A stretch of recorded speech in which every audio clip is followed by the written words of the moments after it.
우리나라 초기 기독교 사상가로 조만식, 김교신 등과 같은 세대를 살았고, 함석헌 들어보셨죠? 함석헌, 김응호, 박용호, 이연필의 스승이신 유영모, 다석 유영모 선생님이 이런 말을 남기셨어요.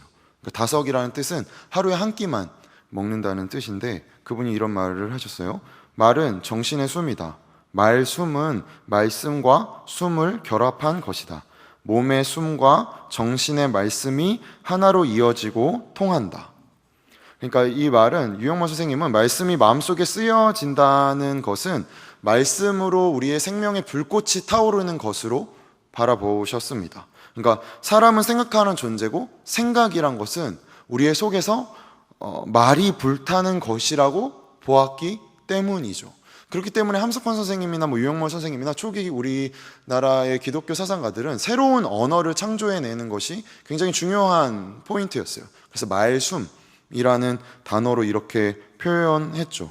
그래서 우리 속에 하나님의 말씀이 불타면 생각이 깊고 부드러워져서 원만하고 그윽한 중용의 삶을 살 수 있다고 보았습니다.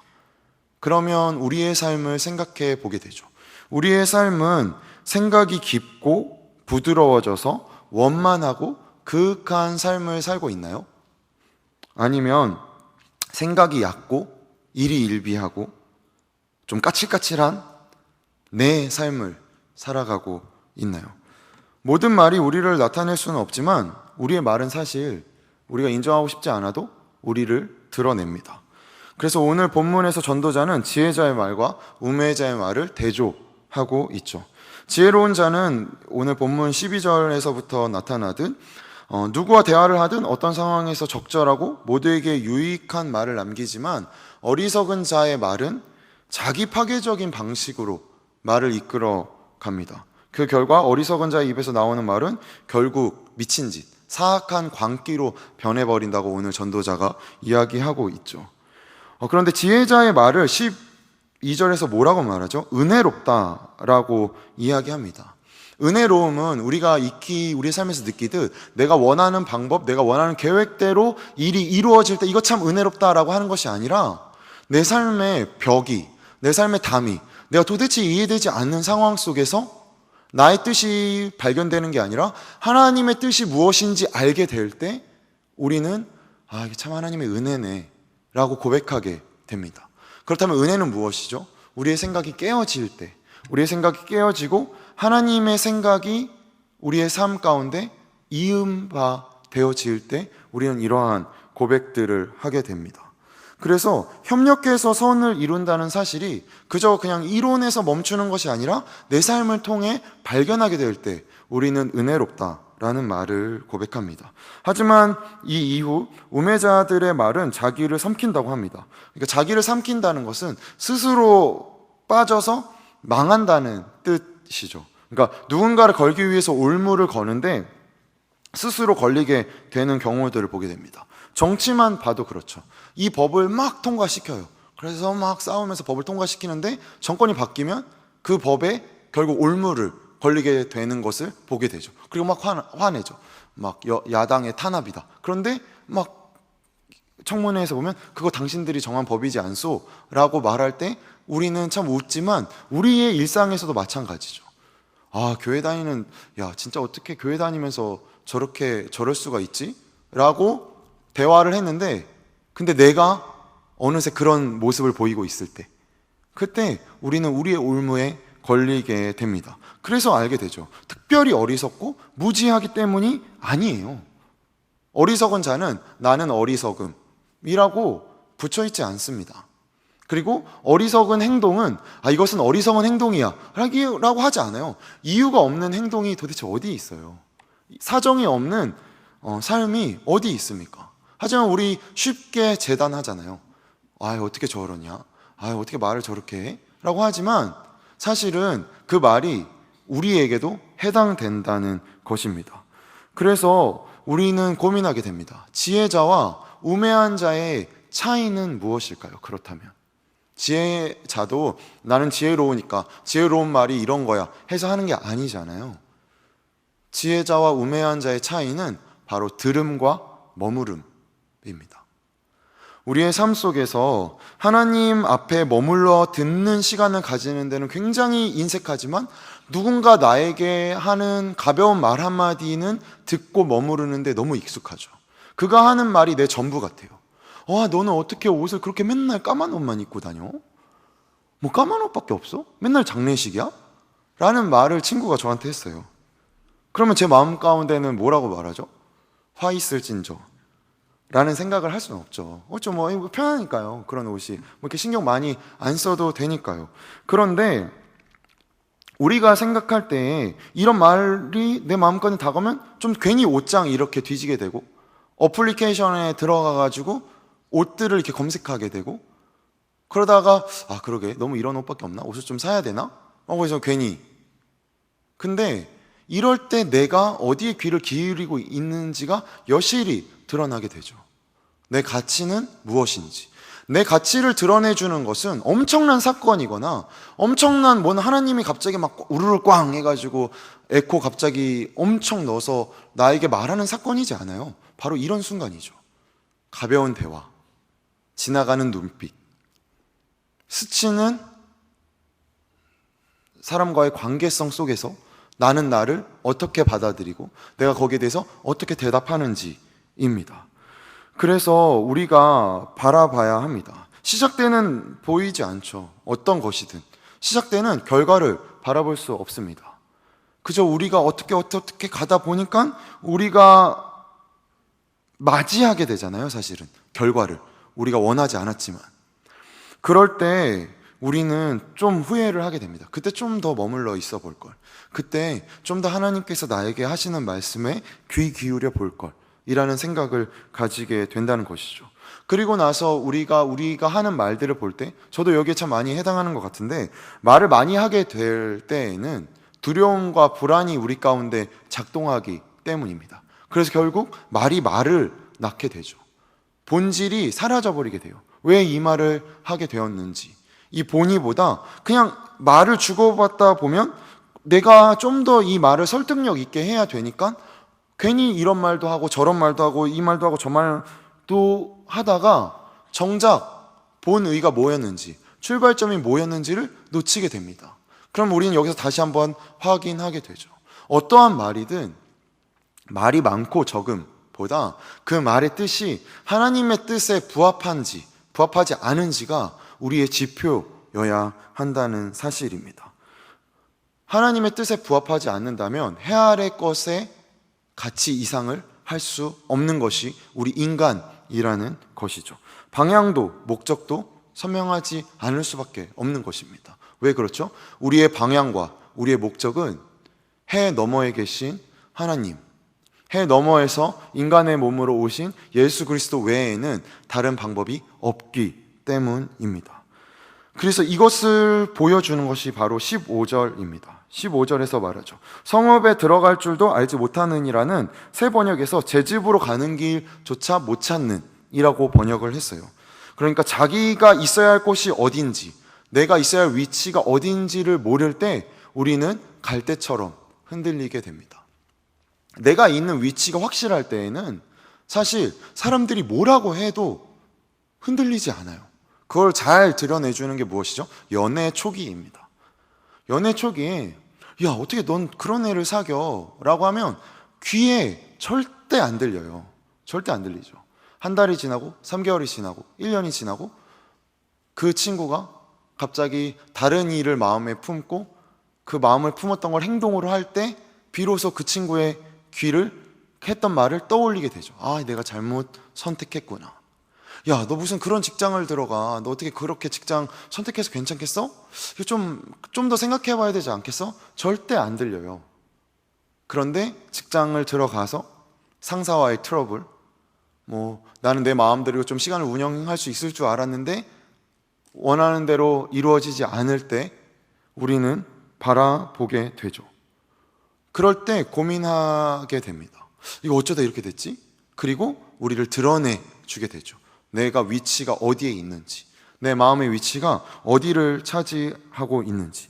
지난주에 나눴듯이 9장에서 전도자는 시기와 기회, 그러니까 시기와 때가 인생을 결정한다고 말합니다. 그런데 그것을 결정하는 것이 나인지 하나님이신지를 알지 못한다면 우리는 계속 일희일비할 수밖에 없는 존재라는 것이죠. 그렇기 때문에 우리는 머물러야 되는 것입니다.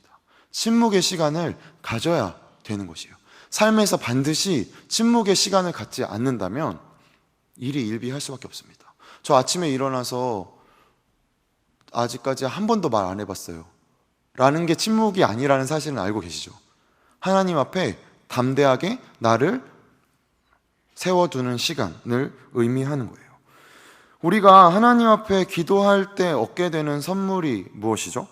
내가 기도로 내가 원하는 것이 구체적으로 이루어질 때가 아니라 내가 어디 있어야 되는지, 내 마음이 어디에 위치해야 되는지를 깨닫게 될 때 우리가 하나님이 주시는 은혜, 우리가 기도할 때 얻게 되는 선물이잖아요.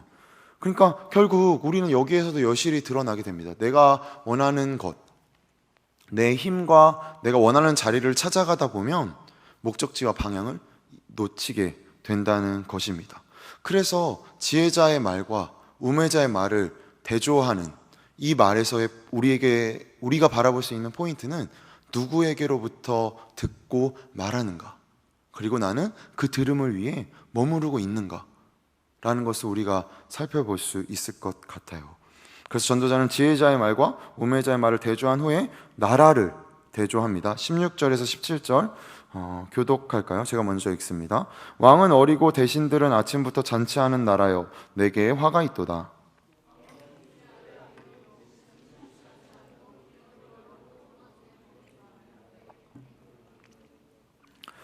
모든 공동체는 나라의 모습과 같습니다. 나라 또한 공동체의 큰 모습이겠죠.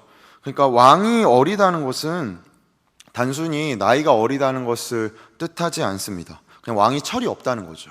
열왕기상에서 요시야를 볼 때 알 수 있잖아요. 그가 굉장히 어렸지만 그는 하나님의 말씀을 잘 들어서 그렇게 통치하였습니다. 그럼 이것은 무엇이죠? 관계의 문제라는 것이죠. 아침부터 흥청망청하는 나라는 화 있는 나라라고 말합니다. 이에 대비해서 17절에 다른 나라를 말하죠. 여기에서 나타나는 왕은 귀족들의 아들이요? 라고 말할 때 귀족들의 아들 중에서 왕을 뽑는다는 의미가 아니라 왕이 귀족들의 아들로 자처한다는 뜻이에요.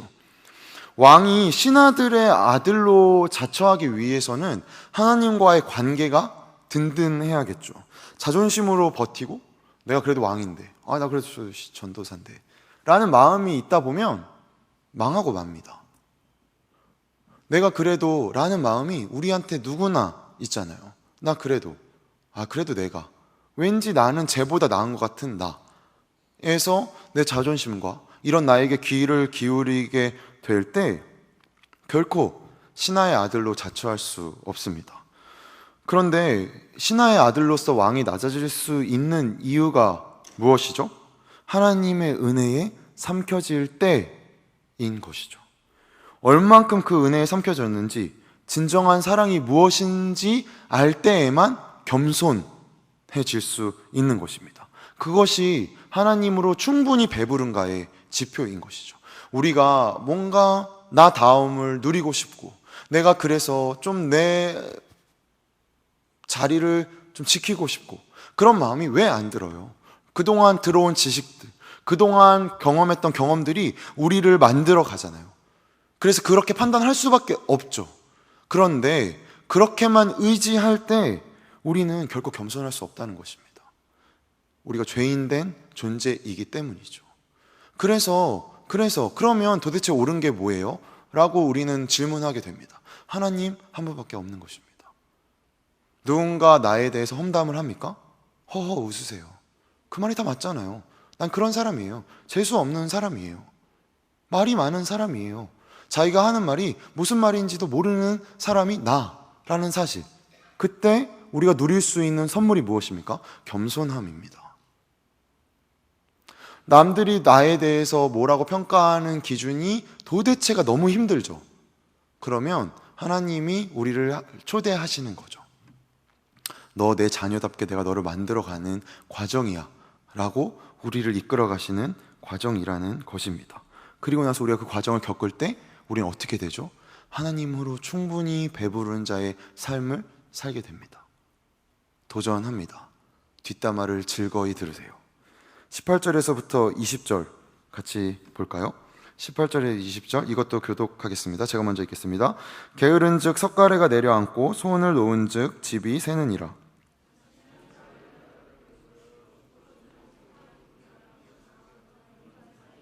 같이 고백할까요? 심중에라도 왕을 저주하지 말며 침실에서라도 부자를 저주하지 말라. 공중의 새가 그 소리를 전하고 날짐승이 그 일을 전파할 것임이라. 우리가 기대하는 삶입니다. 기쁨으로 잔치하고 즐거워하고 막힘없이 모든 일이 다 이루어지는 삶, 이것이 우리의 욕망이죠.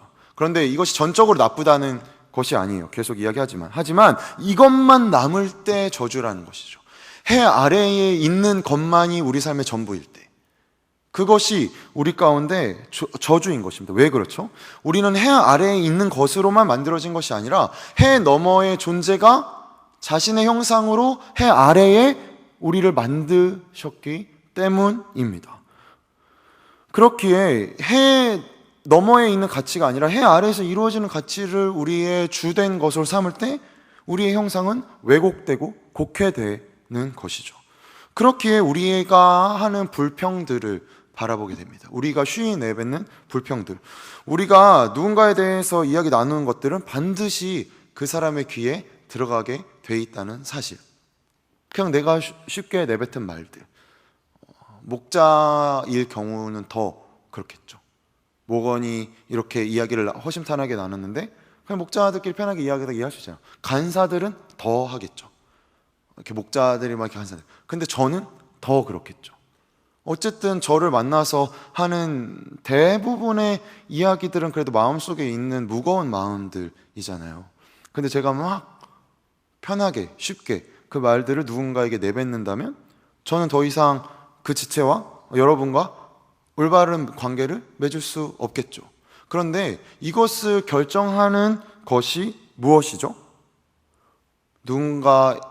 우리가 말하는 말은 누군가의 귀에 들어가게 있다는 사실을 기억하기 위해서 우리가 기억해야 되는 사실은 우리가 누구 앞에 서 있는가라는 것입니다. 왜 우리가 교회에서 이런 말 진짜 많이 하잖아요. 성령의 무소부재하심, 하나님의 전지전능하심을 믿고 고백하십니까, 여러분? 그런데 그렇다면 홀로 있을 때 우리의 삶은 이 고백과 동일합니까? 성령이 어디나 계시다면서요. 우리 홀로 있을 때 우리는 성령의 시선을 느끼고 있나요? 아니죠. 저도 CCTV 없을 때 막 밟아요. 내 스파크가 어디까지 나갈 수 있는지 늘 그의 한계를 시험해봐요. 그러다가 CCTV가 가까워지는 순간 성령의 일하심을 느끼죠. 왜 그렇죠? 그거를 그냥 가는 경우에 지난주에도 벌금을 냈는데 8만 원을 내게 돼요, 여러분. 그럴 때 나는 어디 앞에 서 있는 자인지가 드러내게 됩니다. 우리는 성령의 무소부재하심을 믿는 자들입니다. 그렇기 때문에 우리가 하는 말은 뭐든지 그분 앞에서 할 수 있어야 되는 말이어야 하는 것이죠. 그런데 그게 우리를 옥죄는 게 아니라 그럴 때에만 우리는 담대해질 수 있습니다. 지난주에 나눴던 것처럼 속히 무엇이 이루어지기 때문에 담대해지는 우리의 본성의 근거에서 담대하게 하는 것이 아니라 내가 누구 앞에 서 있는지를 알고 내가 누구 앞에 서 있는지를 알므로 내가 어떠한 형상이고 내가 하나님의 자녀임을 알기 때문에 담대해질 수 있는 거죠. 그럴 때 우리는 우리의 말의 의미가 무엇인지 알고 그 말을 내뱉을 수 있는 것입니다. 제가 확신하는 바는 모든 인간은 90%가 자기가 무슨 말을 하는지 모르는다에 저는 제 새끼 손톱 끝자락을 걷겠습니다. 대다수가 말을 할 때 자신의 말의 뜻에 대해서 깊이 파고 들어가다 보면 그 말이 결국 저를 삼키게 돼요. 저도 마찬가지인 것 같아요. 하나님의 은혜가 우리 삶 가운데 임하기를 빕니다 라고 할 때 그럼 하나님의 은혜는 어떻게 정의하죠? 삶 가운데라는 것은 어디까지가 삶 가운데예요? 뭐가 삶 가운데 거하는 거예요? 빈다는 건 어떠한 행위가 도대체 빈다는 것입니까? 인생 진짜 피곤하게 살죠. 그런데 여기에 민감하지 않으면 우리는 우리가 사는 대로 생각하게 됩니다. 흘러가는 대로 익숙하게 죄된 본성에 의지하게 돼요. 그래서 우리는 이렇게 고백하게 되죠.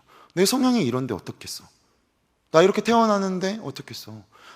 나 그냥 내가 이렇게 불우한 환경에 태어났는데, 우리 아버지 우리 어머니 혹은 내가 이러한 환경에 있는데 뭐 어떻겠어? 내가 이런데. 그런데 그 삶에 만족하지 않잖아요. 그 삶이 충분히 기쁘지 않잖아요. 그런데 그렇게 살아가죠. 그 삶을, 만족스럽지 않은 삶을 깨트리시기 위해서 해 너머에서 해 아래로 기준을 허무시고 벽을 넘으셔서 오신 분이 우리 가운데 손을 내밀고 계십니다. 그런데 우리는 그 손을 외면합니다. 그 손을 잡는 우리의 방법은 무엇이죠? 주어진 대로 살지 않는 것입니다. 성향대로 살지 않는 것입니다. 나는 원래 조용한 사람이니까. 저 원래 혼자 있는 거 진짜 좋아해요, 여러분. 여러분이 충격적일 정도로 혼자 있는 거를 너무 좋아해요. 그런데 저는 그렇다고 해서 제 성향대로 저는 홀로 있으면 국민은행에 더 이상 저의 생계 유지를 할 수 있는 돈이 들어오지 않겠죠. 그렇지 않겠어요? 제가 홀로 있음이 편한 성향이라고 해서 그렇게 살아가다 보면 저는 하나님이 저를 이 자리로 부르셨다는 사실보다 내가 홀로 있기 편한 사람이라는 사실이 앞선다는 것. 그건 뭐죠? 내가 하나님이라는 것을 주장하고 증거하는 거죠. 저는 하나님이 저보다 크심을 확신하는 방법 중에 하나가 바로 저의 이 자리입니다. 말을 많이 하는 거 정말 싫어해요. 그런데 매주 3, 40분을 이렇게 해야 돼요. 사실 더 하죠. 새벽, 수요 저녁 이럴 때마다 미칠 것 같아요, 정말. 근데 도대체 무슨 소리를 하는 거지? 라는 생각을 지금도 해요. 그래서 이렇게 입 밖으로 내놔요. 그런데 그럴 때 기억하는 것입니다. 나는 원래 이런 사람이니까가 아니라 하나님이 이 자리에 세우신 뜻이 있을 텐데, 이 뜻 같이 찾아가고 싶다. 나도 좀 깨달았으면 좋겠다. 우리 공동체가 이 의미를 더 깊이 나누었으면 좋겠다. 저만 해당하는 것입니까? 아니죠. 우리 삶에 모두가 해당하는 것입니다. 신자에게는 서 있는 모든 곳이 땅끝입니다. 땅끝이 그 어딘가가 아니에요. 여러분이 지금 마주하고 있는 삶의 모든 자리가 하나님이 부르신 땅끝임을 고백하는 것이 신자의 자리입니다. 우리가 왜 그렇죠? 우리는 하나님과 소통하는 존재이기 때문입니다. 왕이 신하에게 머리를 숙이고 지혜한 자와 우매한 자의 말을 가르는 이것을 공통적으로 묶을 수 있는 포인트가 뭐죠? 누구와 소통하고 있는지, 누구와 대화하고 있는지, 그리고 누구만 그렇게 할 수 있는지. 하나님의 형상만이 하나님과 대화할 수 있죠. 연세대학교 김주한 교수님이 회복탄력성이라는 책에서 이렇게 말했어요. 소통을 뜻하는 우리가 흔히 쓰는 커뮤니케이션이라는 단어는 라틴어에서 커뮤니카레라는 첫 번째 위에 있는 단어가 어원이라고 해요. 이것은 공유하다라는 뜻이라고 합니다. 그래서 경험의 공유가 커뮤니케이션의 원 뜻이래요. 그래서 서로 경험했던 것 또는 우리가 이야기하는 이 상황을 공유하는 것, 지금 이야기하는 상황을 공유하는 것을 커뮤니케이션이라는 뜻이래요. 그래서 두 번째 단어에서 보듯이 세 번째 단어죠. 두 번째 단어네요. 두 번째 단어에서 보듯 커뮤니케이션의 결과물이 커뮤니티, 공동체인 거고, 여기에서 나타나는 것이 커먼 센스, 상식인 것이죠. 그 공동체가 함께 누리는 것. 그래서 생각해보면 공동체는 공동의 경험에서 나오게 됩니다. 그래서 한 지역에 살면 지역 공동체가 되는 거고, 같은 학교를 다니면 학연 공동체가 되는 거고, 신문이나 방송 같은 매스미디어는 베네딕트 앤더슨이 이야기하는 것처럼 상상의 공동체를 만들어내죠. 그 상상의 공동체가 충돌하는 사건을 우리는 서초동에서, 광화문에서 보고 있잖아요. 신문이나 매스미디어에서 똑같은 정보를 받아들였는데, 물론 똑같다라고 말할 수 없겠지만 정보를 받아들이고 거기에 대해서 자기가 옳다라고 여기는 방향으로 표현하고 있는 것이죠. 그런데 이와 반대되는 단어, 마지막 단어는 excommunication. 이게 뭐죠? 파문이라는 뜻입니다. 파문이 뭐죠? 공동체에서 추방당하는 것이잖아요. 이것이 커뮤니케이션의 단절을 의미한다고 합니다. 그러니까 이 당시에 단순히 메시지를 주고받는 게 단절되는 게 아니라 공동체에 아예 들어올 수 없도록 하는 것이 고대 시대의 가장 끔찍한 형벌이었죠. 차라리 사형을 시켜달라고 말할 정도로 두려운 형벌이었습니다. 그래서 오늘 우리가 이 전도자의 말씀을 통해 우리 공동체를 생각해 보게 됩니다. 우리는 같은 경험을 공유한 공동체이죠. 어떤 경험을 공유했죠? 예수 그리스도가 내 주인이라는 사실. 내 문제와 내 삶의 고민의 구원자가 내가 아니라 그리스도라는 사실을 공유한 공동체입니다. 그래서 죄악되고 한계가 아주 확연하고 하나님으로부터 단절됐던 내 삶에 한계가 없으신 분, 한계를 넘어서 오신 분이 나를 이끌어내셨음을 고백하는 공동체가 우리 공동체입니다. 그런데 우리는 이 관계의 의미를 너무 단편적으로 받아들일 때가 종종 있습니다. 태초에 아담과 하와가 서로 마주 보았을 때 그들이 부끄러움이 없다라고 이야기했을 때 그저 빨개 벗었는데 아무렇지도 않았다라고 말하기에는 창세기 2장에서 너무 많은 이야기들을 우리에게 해주고 있어요.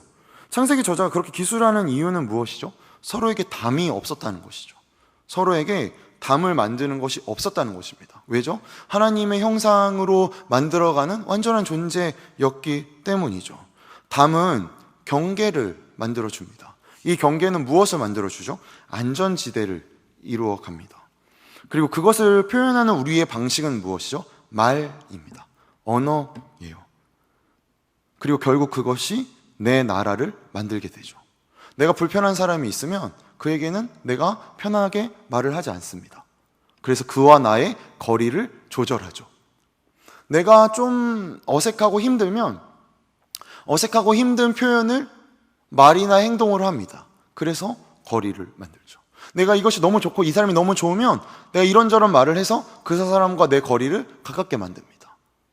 내가 만드는 안전지대이죠. 우리는 하나님의 형상으로 지어진 존재임을 고백하는 공동체입니다. 그렇기 때문에 이 공동체에서는 우리의 언어, 우리의 표현은 해 너머의 가치에 기준해야 하는 것이죠. 어떻게 저럴 수 있지? 아직도 이걸 모르나? 라고 싶을 때 한번 듣고 머물러야 하는 것이죠. 쉬이 표현하지 말아야 합니다. 이것을 고백하는 자들이 교회인 것이죠. 그러니 누구나 올 수 있는 것입니다. 성숙한 공동체는 이상한 사람이 많은 공동체입니다. 이상한 사람이 없다면 내가 보기에 이상한 사람이 없다면 그 공동체는 굉장히 잘못 가고 있다는 뜻이죠. 왜 그렇죠? 그 사람들은 다 어디론가 떠났을 테니까요. 그들은 도대체 어디로 가야 하죠? 누구나 어떤 사람은 교회를 다닐 수 있고 어떤 사람은 교회를 다니지 못하고 누가 판단한다는 것입니까? 내가 판단하는 것이죠. 그럼 그 교회의 그리스도는 나라는 사실이죠. 그렇기 때문에 세습이 잘못된 것이죠. 그걸 운영하는 게 나이니까 그런 결정을 할 수 있는 거잖아요. 그래서 우리가 생각하게 되는 거죠. 그렇다면 나는 이 공동체에서 어떻게 받아들이고 생각하고 있는지에 대해서 한번 살펴볼 수 있어야 합니다. 우리는 담을 세우는 존재들이 아닙니다. 담을 허물어뜨리는 존재들이죠. 그런데 아이러니컬하게도 누군가가 담을 허물어뜨리면 그건 상처가 돼요. 그렇잖아요. 제가 만약에 이걸 1대1로 만나서 여러분에게 이렇게 이야기했다고 해보세요. 얼마나 상처되겠어요? 어떻게 인생 그렇게 사세요? 그렇게 주어진 대로 살 거예요? 정말 한심하네요 라고 솔직하게 말할 수 없죠. 저도 마찬가지니까요. 그런데 내가 그걸 느끼고 내가 그 담을 허물어뜨릴 때 그건 한계가 아니라 초월이 됩니다. 왜 초월이죠? 드디어 예수님이 일하실 자리가 더 넓어지기 때문이죠. 우리 공동체는 어떠한 모습을 가지고 있을까요? 나는 아직 이 공동체를 공동체라고 부르기 힘든 것 같은데? 라는 생각이 든다면 왜 그럴까요? 어떠한 담이 존재하고 있을까요? 여호수아 6장에서 여리고 전투가 나옵니다. 너무 잘 알고 계시죠? 우리가 알듯이 7번째 제사장이 나팔을 크게 불고 소리를 지르자 무슨 일이 일어나죠? 무슨 일이 일어나요? 성벽이 무너져 내리죠. 그리고 이스라엘이 그 전투에서 승리하게 됩니다. 그리고 나서 여호수아가 그 벽이 다 무너지고 나서 이렇게 말합니다. 사실 여호수아 6장에서 굉장히 중요한 부분은 이 부분이라고 저는 생각하는데 같이 읽을까요? 같이 고백합니다. 여호수아가 그때 맹세하게 하여 이르되 누구든지 일어나서 이 여리고성을 건축하는 자는 여호와 앞에서 저주를 받을 것이라. 그 기초를 쌓을 때에 그의 맏아들을 잃을 것이요 그 문을 세울 때에 그의 막내 아들을 잃으리라 하였더라. 무슨 말이죠? 무너진 성벽을 다시 세우는 게 막내 아들, 맏아들을 잃을 정도로 그렇게 안 되고 나쁜 일일까요? 이스라엘이 점령했잖아요. 그러면 이스라엘을 지키기 위해 다시 성벽을 세우고 성문을 세워야 되는 게 우리가 생각하는 상식이잖아요. 그런데 맏아들과 막내 아들이 죽을 정도로 하나님은 여호수아를 통해 그것이 안 되는 일이다 라고 말합니다. 이상하죠? 그런데 이 뒤에 이어 나오는 말씀을 보면 우리는 알 수 있어요. 여호수아 다음에 나오는 성경이 뭐죠? 사사기입니다. 사사기에서는 뭐가 나타나죠? 사사기에 우리가 알 수 있는 가장 중요한 말씀은 그때 왕이 없으므로 각기 자기 소견에 옳은 대로 행하였음이 계속해서 반복되죠. 그러면 이 시대에 물론 왕이 없으니까 정말 해괴망측한 일이 사사시대에 많이 일어났다라고 볼 수도 있지만 이스라엘 공동체에서 사사시대를 되게 로망으로 보는 지점도 있다고 해요. 왜냐하면 왕이 없었기 때문이죠. 그들이 가진 정치체제가 왕을 가져서 한 사람이 독단적으로 그 권력을 소유하고 그 권력으로 자기의 계보를 이루어가는 공동체가 아니었기 때문입니다. 각자 자기의 재능이 드러나도록 돌아가면서 이루어지는 게 사사 정치의 힘이었으니까요. 그러면 다시 돌아와서 여호수아 6장에 성벽을 건축하려면 무엇이 필요하죠? 노동력이 필요합니다. 수많은 노동력을 동원할 수 있는 자는 누구밖에 없죠? 왕밖에 없죠. 성벽을 건축하고 성문을 건축하는 사람은 대부분의 권력을 자신에게 집중하고자 합니다. 그게 왕의 힘이죠. 왜 하나님은 태초에 아담 하와에게 모든 것을 다스리라고 말씀하셨습니까? 왜 왕으로 우리를 표현합니까? 우리 교육자실에 파리가 진짜 많은데 파리가 진짜 왜 많은지 모르겠는데 이 파리야 내가 왕이니까 꺼져! 그럼 파리가 나갑니까? 아니에요. 파리는 마치 그 말을 알아듣듯이 더 저에게 다가와요. 제가 집에 가가지고 만약에 바퀴벌레가 막 기어다니는데 바퀴벌레야 나는 바퀴벌레 너무 끔찍하니까 사라져! 그러면 바퀴벌레가 사라집니까? 아니죠. 그럼 도대체 뭐가 왕이라는 거죠? 뭐가 다스린다는 뜻이에요? 다스린다는 말의 뜻은 예수 그리스도를 통해 우리 가운데 드러났죠. 다스림의 의미는 무엇입니까? 섬김입니다. 인간은 그것을 모두 반대로 사용하고 있죠. 다스리는 의미를 자기가 제압하고 억압하고 내 옳음을 주장하는 방식으로 행하였기 때문입니다. 그렇기 때문에 성벽을 쌓지 말라는 의미는 시편 18편, 31편, 144편에서 말하는 것처럼 누구만이 내 성벽이라는 것이죠. 여호만이 우리의 산성이시오 라는 고백을 하는 공동체임을 기억하라는 것입니다. 우리가 이루는 성벽이 우리를 지키는 산성 속에서 사는 우리가 아니라 여호와만이 우리를 지키는 자임을 고백하는 공동체이기를 하나님이 원하셨다는 것이죠. 이것이 이스라엘이 했던 신앙 고백이었습니다. 이스라엘만의 신앙 고백이지 않죠. 우리의 신앙 고백이어야 합니다. 우리가 세우는 담과 장벽은 우리가 무엇을 중요하게 여기는지를 드러내줍니다. 우리가 세우는 벽은 우리의 언어입니다. 그렇기 때문에 우리의 언어는 우리가 무엇을 지키고 싶은지를 드러내주죠. 내가 말로는 이거 이렇게 해야 돼 라고 말했지만 내 마음속으로는 그가 그렇게 하는 그의 행동을 더 즐거워하는 나, 내가 좀 더 인정받고 싶고 내 말이 그에게 용납되어지는 것을 더 즐거워하는 나, 그러면 내가 이루는 세계는 무엇인지를 돌아보아야 한다는 것이죠. 우리 공동체는 예수 그리스도라는 경험을 통해 그리스도의 언어로 소통하는 공동체입니다. 그리고 우리는 이렇게 나아갈 것입니다. 그리고 반드시 이렇게 대답하면 좋겠습니다. 하나님의 시선을 얻어서 그 자리에 머무르고 그분의 뜻을 듣고 그리고 그분의 언어로 우리가 우리 가운데 서로를 소통하고 내가 벽을 세우는 것이 아니라 내가 먼저 벽을 무너뜨리고 내가 잘못한 게 없는 것 같아도 잘못했다고 말하면 어때요? 내가 아닌 것 같아도 좀 그렇게 하면 어때요? 무엇이 진리입니까? 무엇이 진정으로 그리스도께서 원하시는 것입니까? 내 성벽을 내가 스스로 무너뜨리는 것이죠. 그럴 때 우리의 삶 가운데 예상치 못했던 일들이 일어나게 됩니다. 우리가 사실 성령을 받고 싶지 않아 하는 거 아닐까요? 성령이 우리 가운데 오시지 않는 게 아니라. 왜냐하면 그분이 우리를 이끌어 가실 때 우리가 그 삶을 감당할 자신이 없기 때문이죠. 하나님의 자녀답게 되고 싶지 않은 것일 수도 있습니다. 그런데 여러분, 두려워하지 마세요. 불편해하지 마십시오. 잠깐의 불편함이 여러분의 삶 가운데 진리의 빛을 초대하게 됩니다. 진정한 자유를 초대하게 됩니다. 세상이 얻을 수 없는 무엇을 얻게 됩니다. 해 너머의 가치의 힘이 무엇인지 기필코 경험하시기를 소망합니다. 그리고 우리 공동체는 꼭 그렇게 그 경험을 소망하기를 소원합니다. 우리 같이 기도할까요? 우리는 관계 없이는 살아갈 수 없는 자들입니다.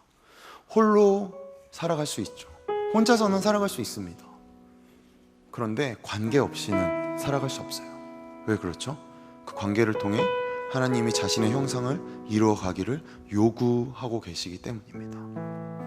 그런데 그 관계를 이루어가는 방식은 우리의 말과 행동입니다.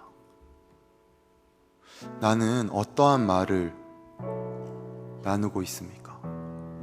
나는 내 주변에 혹은 나의 가장 가까운 자에게 어떠한 말을 건네고 있습니까? 그리고 왜 나는 그렇게 두렵게 내 성벽을 지키려고 할까요? 그 벽이 무너지면 안 되겠습니까? 조금만 그 벽을 낮추면 안 될까요?